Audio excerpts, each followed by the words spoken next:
Всем привет, с вами Ануар, и вы на канале Curative CG компьютерная графика. И в этом видео расскажу, почему я перехожу из Cinema 4D в программу Blender. Но перед тем как начнем, подпишитесь на канал, если не подписаны. Ну а теперь начнем. Сама программа Cinema 4D мне очень нравится. В каждой новой версии очень интересные обновления. Но есть большая проблема в Cinema 4D. Программа платная и очень дорогая.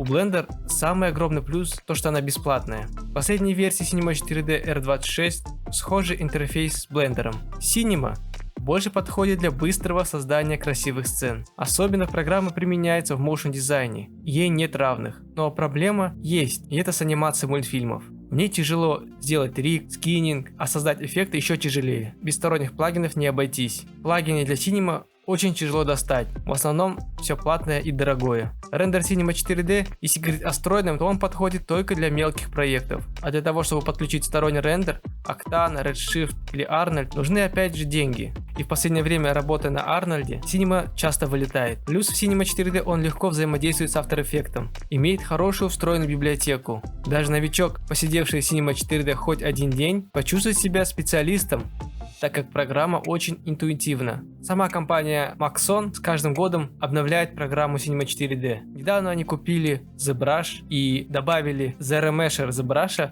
в Cinema 4D. Думаю, в дальнейшем Cinema 4D еще себя покажет, так как с каждым годом все больше появляется обновлений. Уроки по Cinema 4D намного меньше, чем для других программ. Скульптинг в Cinema совсем хромает, они перестали его развивать. Но думаю, с покупкой ZBrush они взаимосвяжут эти программы. Про рисование текстур это не про Cinema точно. У них есть свой Body Paint, но он так же как и скульптинг перестал развиваться. И для текстурирования, для этого лучше использовать сторонние программы, как Substance Painter, Substance Designer, Quixel. Если подытожить, то Cinema 4D подходит для тех, кто хочет заниматься motion дизайном и быстро создавать красивые сцены. Blender, так как я в нем только пару дней, пока мне непривычно сидеть там. Но для меня самое главное, что программа бесплатная. Можно просто установить Steam и открыть программу. Тут уже на Blender создают крупные анимационные проекты. Если смотреть по вакансиям, то многие требуют Blender, нежели Cinema 4D. Пока я особо не спец по Blender, более подробный отчет по программе Blender сделаю через пару месяцев.